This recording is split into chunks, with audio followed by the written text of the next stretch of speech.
So இப்போ நம்ம next இப்போ இதில் என்ன பார்க்க போகிறோம்னா செயின் எப்படி போடணும்னு பார்க்க போகிறோம்.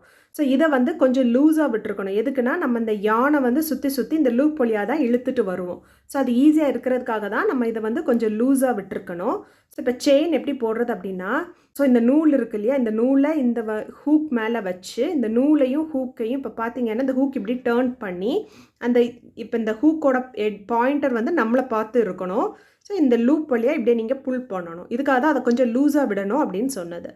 ஸோ அது நீங்கள் டைட்டாக விட்டிங்கன்னா இந்த ஹூக்கை அது வழியாக எடுத்துகிட்டு வர்றது கஷ்டமாக இருக்கும். லூஸாக விட்டனால நீங்கள் வந்து இப்போ இழுத்துட்டு வந்துட்டீங்க. ஸோ இங்கே பார்த்தீங்கன்னா ஒரு வி ஷேப் மாதிரி இருக்குது, அதுதான் செயின்னு சொல்லுவாங்க. இப்போ நம்ம ஒரு செயின் போட்டாச்சு.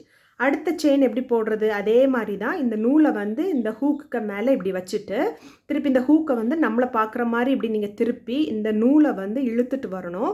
இந்த லூப் இருக்கு இல்லையா, நம்ம அடுத்த ஃபார்ம் பண்ண அந்த லூப் வழியாக அப்படியே இழுத்துட்டு வந்தீங்கன்னா அடுத்த செயின் ஃபார்ம் ஆகிடும். ஸோ எப்போ நம்ம ஒரு ஸ்டிச் போடும்போது நம்ம இந்த ஹூக் இதில் இருக்கும் இல்லையா, இதுதான் இந்த லூப், இது வழியாக தான் நம்ம அடுத்த ஸ்டிச்சுக்கு இழுத்துட்டு வருவோம். ஸோ அடுத்த செயின் போடும்போதும் இந்த நூலை வந்து இப்படி இந்த ஹூக் மேலே இப்படி வச்சு நீங்கள் இந்த ஹூக்கை இப்படி நம்மளை பார்க்குற மாதிரி இந்த பாயிண்டட் எட்ஜ் வந்து நம்ம ஃபேஸ் பண்ணுற மாதிரி வச்சுட்டு இந்த ஹூக்கையும் இந்த நூலையும் இப்படியே இழுத்துட்டு இந்த லூப் வழியாக இப்படியே இழுத்துட்டு வந்தீங்கன்னா செயின். ஸோ இப்போ பார்த்தீங்கன்னா நம்ம 3 செயின் போட்டாச்சு. 1 2 3. ஸோ இப்போ நம்ம 3 செயின் போட்டுட்டோம். இப்படி தான் நம்ம செயின் போடணும்.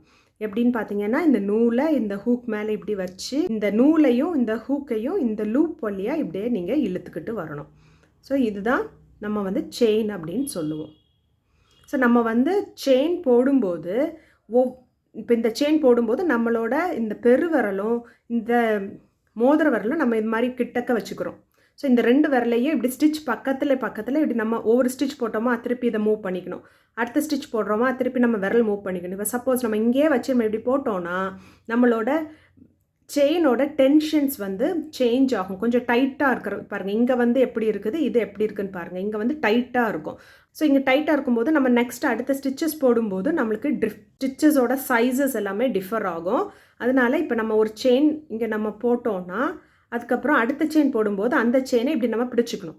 நெக்ஸ்ட்டு செயினை போட்டுறோம், அதுக்கப்புறம் இதை நம்ம இப்படி பிடிச்சிக்கணும். நம்ம இந்த 2 விரல் வச்சும் இந்த ஸ்டிச்சை நம்ம பிடிச்சி இதை மாதிரி நம்ம பண்ணோம் அப்படின்னா நம்ம பண்ணுற செயின் ஸ்டிச் வந்து ஒரே டென்ஷனில் ஒரே சைஸில் நம்மளுக்கு கிடைக்கும். அது மட்டும் இல்லாமல் நம்மளுக்கு ஒர்க் பண்ணுறதுக்கும் கொஞ்சம் ஈஸியாக இருக்கும். ஸோ இப்போ பார்த்தீங்கன்னா செயின் வந்து இப்படி தான் இருக்கும் பார்க்குறதுக்கு.